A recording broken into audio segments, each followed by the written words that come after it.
Before working with the menu element, it's important that, of course, you have created a menu that you can add to the element. To create a menu, go to your CMS dashboard and then in the sidebar on the left, on the right, select menus. Currently, I haven't got a menu, so I'll create one. Go here and select create menu, type in the name of the menu and click on the plus. Once you have added it, make sure you select it and that it appears there in the drop-down menu.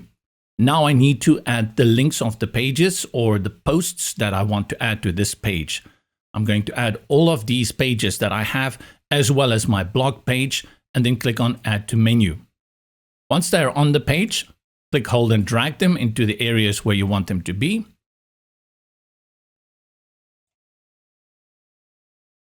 And select Save Changes.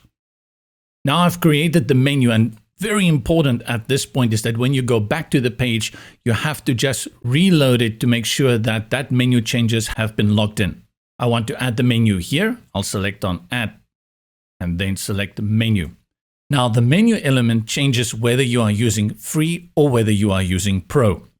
Pro has far more features and you're going to love the menu element in the Pro version, and the free one will still give you all the access to navigate around but with limited options. One of the big features in the Pro element is the mega menu.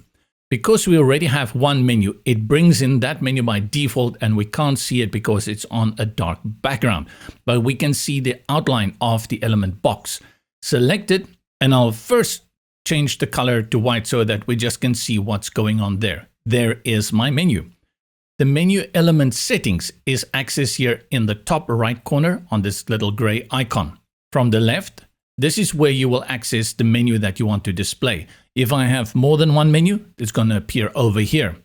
Even on desktop, I have the option to make it a hamburger. So in case I want to make it a hamburger, let's change the color to white, then easily accessible from here. I can also align it, in this case, all the way to the right.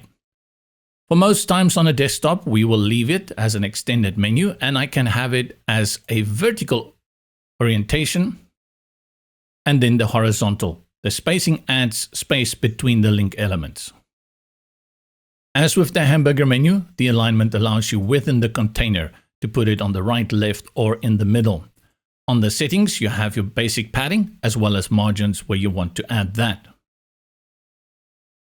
To go ahead and change the colors and typography, you have to select any of the links. Let's select home, and some of these features will apply only to this link and some of them will apply to all of them. Again, you have an option here on the left, and if we select that, we have the option to make a mega menu. Let's come back to this one in a short while. On a per link basis, you can add an icon. If I want to add a home icon here, I can simply type in your home.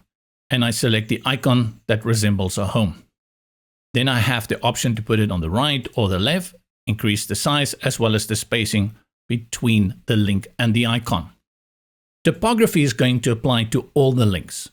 I put it on Montserrat, change the size, and I can change also all the other settings like usual.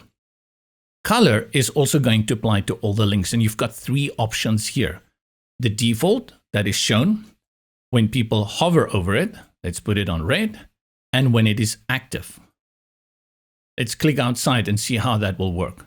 The red is not beautiful, but it's just to indicate how this works. A great way to ensure the interaction. Select home again, and from the right, you have access again to padding and corner. Now let's hop back into the first one that we looked at, the mega menu.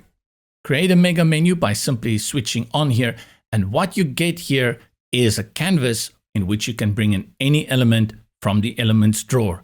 I can create here very sophisticated layouts again with columns, images, and text, just like you would in anything within the builder. This is a great way to add additional information, posts, and just bling it up a little bit on your site. Access the functions of the mega menu over in the top left corner. And you will see you have again the option for a background image, color, alignment, and then settings where you can change the width and the offset, which is the distance between the menu item links and the mega menu. The height is set to auto, but you can also dial in a custom height if you wanted something really specific and then align the content within that. Your styling options, again, padding and corners.